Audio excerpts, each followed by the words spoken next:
सर्वांना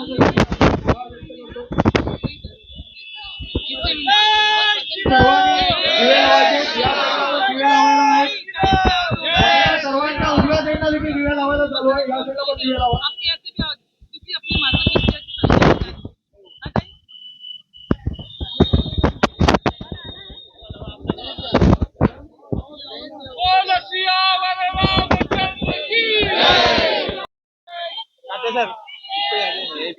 लाइट है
भारत और बांग्लादेश के रिलेशन बेहद खराब होते जा रहे हैं। बांग्लादेश में हिंदुओं पर लगातार हमले हो रहे हैं, जिस पर भारत सरकार ने कई बार आपत्ति जताई है, लेकिन बांग्लादेश की यूनुस सरकार पर इसका कोई खास असर नहीं पड़ रहा। बांग्लादेश ने भारत पर अपने आंतरिक मामले में ये सीमा के नजदीक बैरक्टार ड्रोन को भी तैनात कर दिया है। इंडिया टुडे की रिपोर्ट के मुताबिक बांग्लादेश ने पश्चिम बंगाल में चिकन नेक एरिया के पास टर्किश ड्रोन तैनात कर दिए हैं और जिन ड्रोन्स को तैनात किया गया है वो तुर्की के बैरक्टार TB2 ड्रोन है। बांग्लादेश ने इसी साल तुर्की से ये 12 ड्रोन खरीदे थे। बांग्लादेश का ये काफी तबाही मचाई थी। पाकिस्तान की सेना के पास इसी तरह के ड्रोन्स हैं। बांग्लादेश में जब से शेख हसीना की सरकार गिरी है, तब से बांग्लादेश में मोहम्मद यूनुस के नेतृत्व वाली अंतरिम सरकार लगातार पूर्व PM आ रही है। हाल ही में बांग्लादेश ने मीडिया और सोशल नेटवर्किंग प्लेटफॉर्म्स पर मौजूद प्रधानमंत्री शेख हसीना के सभी भाषणों के प्रसार पर प्रतिबंध लगाने का आदेश दे दिया है। शेख हसीना के देश छोड़ने के बाद से अंतरिम सरकार के मुखिया मोहम्मद यूनुस कई बड़े फैसले ले रहे हैं और इस बॉल से जुड़ा है उसका सर कलम करके मार दो। इस तरह कट्टरपंथियों ने बांग्लादेश से हिंदुओं को खत्म करने का खूनी प्लान तैयार किया है और इसकी शुरुआत भी हो चुकी है। सरेआम कट्टरपंथी हिंदुओं का गला काटने की धमकी दे रहे हैं और हो चुके। इन 4 महीनों में भारत और बांग्लादेश के संबंध बद से बदतर होते गए। भारत सरकार ने बार बार बांग्लादेश में हिंदुओं की हालत को लेकर चिंता जताई। वहीं बांग्लादेश में भी तीखे स्वर में जवाब देते हुए कहा कि पहले इंडिया अपनी प्रोपेगेंडा कम करे, कुछ पॉलिटिकल वायलेंस के सिवाय कोई हिंदुओं को टारगेट नहीं कर रहा है, और ये भी कि कुछ बड़े देश बांग्लादेश की नई आजादी को हजम नहीं कर पा रहे हैं। बांग्लादेश जिसके फॉर्म स्टेटमेंट जारी किया कि चिन्मय दास को जस्टिस मिले, तो बांग्लादेश से ऑफिशियल जवाब आता है कि यह हमारा इंटरनल मैटर है, चिन्मय बांग्लादेशी सिटीजन है और ऐसी दखलंदाजी अच्छी बात नहीं है। जब waste Bengal chief minister Mamata Banerjee ने कहा, मांग किया कि बांग्लादेश में UN पीस की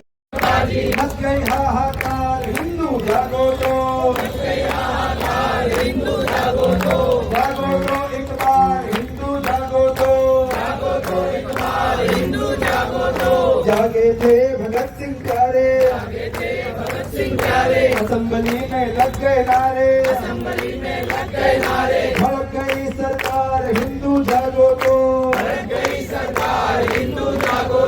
जागो तो एक बार हिंदू जागो तो, देश में चारों बच्चे मारे,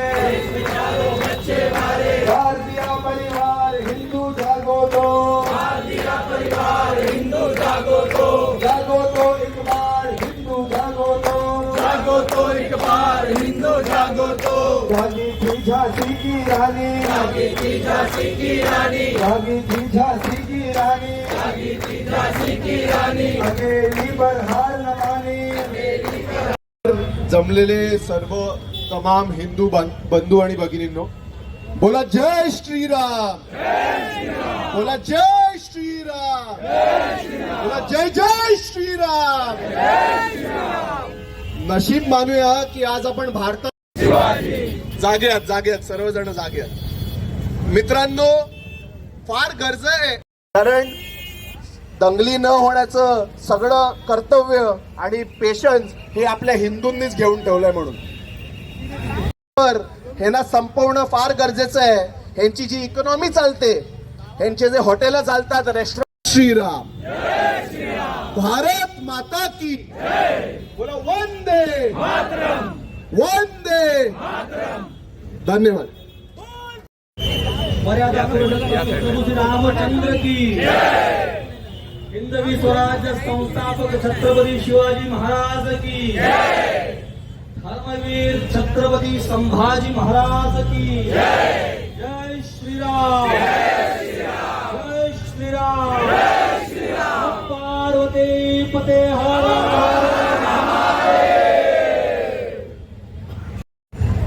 साधु सन्यासियों की हत्या जिस सरकार में हुई ऐसी सरकार का तख्ता पालक अपने संविधान की मर्यादा में रहकर निषेध करना महानगर पालिका के अधिकारियों के और पुलिस के प्रशासन के अधिकारियों के पसीने छुड़वा के रहेंगे कि नहीं रहेंगे नेताजी साथ रहेंगे ना बिल्कुल ताते साहब तो बिल्कुल महाराष्ट्राचा आराध्य छत्रपती शिवरायांना वंदन करतो परमपूज्य डॉक्टर बाबासाहेब आंबेडकरांना मानाचा मुजरा करतो माझे शक्तिस्थान श्रद्धास्थान बाळासाहेबांना वंदन करतो आज बांगलादेशातील हिंदूंना वाचवण्यासाठी आपण सर्व इथे जमलेलो आहोत त्या कार्यक्रमाला उपस्थित आमचे राजजी शराफ सर्व जमलेल्या हिंदू बांधवांनो भगिनी मैं यही कहना चाहता हूँ कि जिस तरीके से एक सोशल मीडिया पे ट्रेंड चलाया गया ऑल आइज ऑन पैलेस्टीन जब वहाँ पे कुछ हो रहा था उसी तरीके से या फिर उससे भी ज़्यादा क्योंकि जिस तरीके से बांग्लादेश में तमाम हिंदू बंधुओं की हत्या हो रही है और डेमोग्राफिक चेंज किया गया है आप सभी लोग ऑल आइज ऑन हिंदूज इन बांग्लादेश उस तरीके का ट्रेंड करके प्रशासन बांग्लादेश के प्रशासन के विरुद्ध आवाज उठाए सभी हिंदू हमारे नागरिक अभी जागे हो चुके हैं जागरूक हो चुके हैं ये अभी के विधानसभा निवडणूक में हम सभी ने देखा है उसी तरीके से हम जागरूक होकर हिंदुओं के खिलाफ जो भी हो रहा है उसके खिलाफ आवाज उठाएंगे और सक्षम रूप में भारत देश के लिए हिंदुओं के लिए खड़े रहेंगे ये बहुत दुख भरी बात है कि इनका सिलेक्टिव सेक्युलरिज्म जब आता है ये एकदम सिलेक्टिव सेक्युलरिज्म है इसको सेक्युलरिज्म नहीं बोलते इसको माइनॉरिटी अपीजमेंट कहा जाता है ये लोग सिर्फ माइनॉरिटी अपीजमेंट करते हैं इनको ह्यूमन राइट्स से कोई मतलब नहीं है इन्हें सिर्फ दिखावा करना है और लोगों को पोलराइज करना है और उसी तरीके से अनेक पॉलिटिकल पार्टी हमारे भारत देश में कांग्रेस की तरह उन्होंने यही करते आए हैं कांग्रेस का राहुल गांधी हो या फिर मुंबई में शिवसेना के उबाटा हो या फिर आदित्य ठाकरे जी हो उन्होंने यही किया है मुस्लिम लोगों को अपीज कैसे करे और हिंदुओं के बारे में सब कुछ हो तो भी मुंह बंद करके उनका समर्थन करे ये पहले तो बांग्लादेश में जो हिंदुओं के ऊपर नरसंहार चल रहा है उसका तो मैं निषेध करती हूँ देखिए बांग्लादेश की निर्मित भारत से हुई अखंड भारत का वो हिस्सा था पाकिस्तान और बांग्लादेश हुआ बोली भाषा से होने दो प्रांत की भाषा से होने दो वहाँ पे हिंदू है जब से 5 अगस्त से हसीना की सरकार का सत्ता पलट होने के बाद यूनुस मोहम्मद मैं वो हरामखोर बोलूंगी जो पंतप्रधान है जो अल्पसंख्यक की सुरक्षा नहीं कर सकता है उसके आने के बाद जिस प्रकार से हिंदू महिलाओं के ऊपर अत्याचार बलात्कार रास्ते पे हो रहा है बच्चों को हिंदुओं को काटा जा रहा है हमारी मंदिर हमारी आस्था के ऊपर जो अतिक्रमण हो रहा है उधर उसके खिलाफ आज बांग्लादेश के खिलाफ सभी जगह देश भर में विविध तरीके से आंदोलन हो रहा है लगातार कड़ियों में पूरे देश से आवाज आ रही है कि आज हिंदू जो बांग्लादेश में हिंदू जो है वो अकेले नहीं है, भारत के भी हिंदू उनके साथ है, ये हम लोग जता रहे हैं यहाँ पे। और आज हिंदू जिस प्रकार से मांग कर रहे देश की सरकार से कि सरकार ने भी इसमें हस्तक्षेप करना चाहिए, इन्होंने भी इसमें दखल अंदाजी करके जो नरसंहार वहां पे हो रहा है वो बंद करना चाहिए। एक करार होता है, उस करार के माध्यम से सभी जगह ऐसा होता है कि शांतता से होना चाहिए, लेकिन जिस प्रकार से बांग्लादेश में हिंदुओं के ऊपर अत्याचार हो रहा है वो निंदनीय है। उस सरकार की जिम्मेदारी है अल्पसंख्यक को सुरक्षित। आज देखिए भारत में भी अल्पसंख्यक लेकिन सुरक्षित है, यहाँ के मुस्लिम सुरक्षित होने के बाद भी आवाज नहीं निकाले कि वहाँ के जो मुस्लिम है उनके धर्म बांधव है, फिर यहाँ के जो हम हिंदू बांधव है तो उनकी रक्षा के लिए हम लोग यहाँ पे आवाज कर रहे हैं, यहाँ पे आवाज उठा रहे। आज आपने मुझे एक प्रश्न पूछा कि जब हिंदुओं के ऊपर अत्याचार अन्याय होता है तो बॉलीवुड से लेके कम्युनिस्ट हो या विरोधी पक्ष है जो कांग्रेस है, जो लाल बावटा है, जो लिबरल है, आज जो मानवता का डंकारा लेके पीटते हैं, जो सोशल वर्क करते हैं, जो जहाँ पे अन्याय होता है, आज वो सब चुप बैठे। आज उनके मुंह में दही जम गया क्या?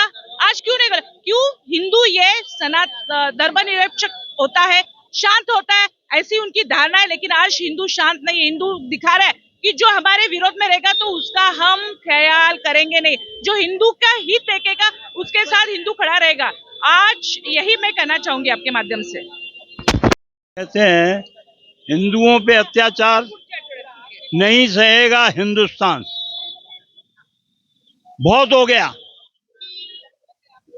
इतने दिन से जो चल रहा है। अभी लोगों की मनोवृत्ति बदल रही है और हिंदू एकत्र हो रहा है, हिंदुओं में जागृति आई है। आपने देखा बांग्लादेश के फोटो, यहाँ देखिए, यहाँ भी चल रहा है। क्या लोगों की यानी हिंदुओं की स्थिति क्या कर दी है? औरतों को काट काट के रख दिए। ये बांग्लादेश जिस सांप को अपन ने दूध पिलाया वो अपने को डंक मार रहा है आज की तारीख में। तो ये सीखने का है। हमने पहले बहुत बरस पहले जब हम छोटे थे तब नारा सुना था हिंदू मुस्लिम भाई भाई, पर अभी जो स्थिति बदल गई है, अभी जो इनके मुल्ला लोग हैं, मौलवी लोग हैं, वो कैसी स्पीच दे रहे हैं, क्या दे रहे हैं देश के विरुद्ध। ऐसे लोगों को पकड़ के सीधा अंदर कर देना चाहिए। ये देशद्रोही नहीं चलेगा यहाँ पे। बोलो भारत माता की, भारत माता की, वंदे वंदे। को मिलके ये अत्याचार नहीं सहन किया जाएगा और उसके विरुद्ध में अपने को रोड पे आके बहुत बड़ा आंदोलन करना ही पड़ेगा और आगे जाके तो ही जाके ये लोग सुधरेंगे, नहीं तो नहीं सुधरेंगे। और मैं गवर्नमेंट से ये रिक्वेस्ट करता हूँ कि जब से जल्दी उसके ऊपर एक्शन लिया जाए। हिंदू लोग को बहुत अत्याचार हो रहा है, बहुत सारा अत्याचार हो रहा है, ये अत्याचार सहन करने के लायक नहीं है। गवर्नमेंट जग जाए और उसके ऊपर जल्दी से जल्दी एक्शन लिया जाए। जय भारत माता की जय। देखिए, सबसे पहले तो आपने ये कार्यक्रम देखा होगा, एक आम जनमानस के मन में किस तरह का गुस्सा है, किस तरह का आक्रोश है, उसी को दर्शाने का ये कार्यक्रम था। आज सबसे बड़ा जो सवाल उठ रहा है वो हमारे राजनेताओं पे उठ रहा है कि जब राजनेता हो, चाहे फिल्म स्टार हो, चाहे समाज सेवक हो, चाहे समाज में बड़ा बड़ा नाम लेकर बैठे हुए लोग हैं, वो पैलेस्टाइन में जब कुछ होता है तो उसके लिए सड़कों पे उतरते हैं, ट्वीट करते हैं, अपने घर से बाइट देते हैं, बयान देते हैं। पर जब बांग्लादेश में आम हिंदुओं की ये हालत है तब उनके मुंह में दही जमा है, उसके लिए कोई बात नहीं कर रहा है। आज आम जनमानस को भारत में बांग्लादेश में हिंदुओं पे हो रहे अत्याचार के विरोध में, उनके समर्थन में हमारे चिन्मय प्रभु इस्कॉन के जो संत है, जो जब बाढ़ में लोग प्रभावित थे तो उन्होंने जात पात नहीं देखी, उन्होंने ये नहीं देखा कि हम जो खाना दे रहे हैं या हम जो मदद कर रहे हैं वो मुस्लिम की कर रहे हैं या हिंदू की कर रहे हैं। लेकिन आज बांग्लादेश में हमारे संत के साथ ऐसा दुर्व्यवहार हो रहा है और हमारे देश में बैठे बड़े बड़े राजनेता, उनके मुंह में दही जमा हुआ है और उसके बारे में कोई कुछ नहीं कहना चाहता। तो आम जनमानस ने ये लड़ाई खुद लड़ने का फैसला किया है और उसी की झांकी आज आपको यहाँ देखने मिली और आगे आने वाले दिनों में ये लड़ाई और तेज होगी। आगे लड़ाई और तेज होगी, ऐसा कहेगा। क्या चाहते हैं आज के युवा? देखो, युवा को एक ही बोलना चाहता हूँ, आप सिर्फ घर पे बैठकर फेसबुक पे लाइक करके और शेयर करके कुछ नहीं होने वाला है। थोड़ा तो सड़क पर उतरना चाहिए, क्योंकि अपना देश का जो पहले क्रांतिकारी होते थे भगत सिंह जी, भगत सिंह जी सब लोग क्या 25 उम्र पे उन्होंने अपना प्राण त्याग दिए, क्यों? अपना देश के लिए बलिदान दिए। अरे आप लोग भी जान बलिदान मत दो, कम से कम रास्ते पे तो उतरो, क्योंकि युवा का हाथ पे पूरा देश का भविष्य है, ऐसा अपना पूर्व राष्ट्रपति एपीजे अब्दुल कलाम जी ने कहा है। मगर इधर ऐसा नहीं दिख रहा है, युवा घर पे बैठे रहते हैं, बाकी कुछ काम ही नहीं करते। अभी आजकल आलसी बनाने के लिए उनको वर्क फ्रॉम होम भी दिया है। पहले तो क्या ऑफिस तो जाते थे, अभी वो भी नहीं है। इसके लिए मैं एक ही बोलना चाहता हूँ, कभी अपना धर्म का संकट होता है तब आप रोड पे उतरो, क्योंकि आप ही सोचो बाकी धर्म का आदमी लोग कितना रोड पे उतर के आते हैं, आप क्यों शर्मा के घर पे बैठते हैं? और जो बाकी पॉलिटिक्स वाला पार्टी को भी इतना ही बोलते हैं, अरे पैलेस्टीन किधर है? अपना देश और उनका क्या लेन देन है? उसके लिए उधर का इंसान के लिए, अरे इंसानियत देखो, वो भी इंसान है। और बांग्लादेश में मरने वाला वो भी इंसान है ना, हिंदू मुसलमान मत देखो, मरने वाला इंसान को देखो। और उसके लिए आप लोग और शर्म नहीं आता है, और एमपी होकर पैलेस्टीन का नारा अपना पार्लियामेंट में उतारता है, और उनको पहला उनका पद छीनना चाहिए। अरे इंडिया पर एक विदेशी को समर्थन देते हैं, ये कौन सा राजनीति है? आप भारत का नागरिक नहीं है। और मैं और चेतावनी देता हूँ जो वेस्ट बंगाल का गवर्नमेंट को, जो ममता बनर्जी है, जिनका वजह से पूरा देश का माहौल बिगड़ रहा है, जिसका तरफ पहला आतंकवादी आते थे पाकिस्तान से, उनको अपना देश के पूरा जो आर्मी है वो रोक कर रखे, और इधर आर्मी को सपोर्ट देने के लिए बांग्लादेश का सरकार नहीं देती है, और इसकी वजह से उधर का आतंकवादी होने दो और उधर का नागरिक बांग्लादेश में घुस के इंडिया पे घुस के आते हैं, और वो भी रोक लगाना चाहिए। और जो इधर का जो काम करते हैं, आपको बोलते हैं भाई आप लोग सीधा बांग्लादेश भाग जाओ, नहीं तो हम लोग आपको भगाएंगे। जय श्री राम।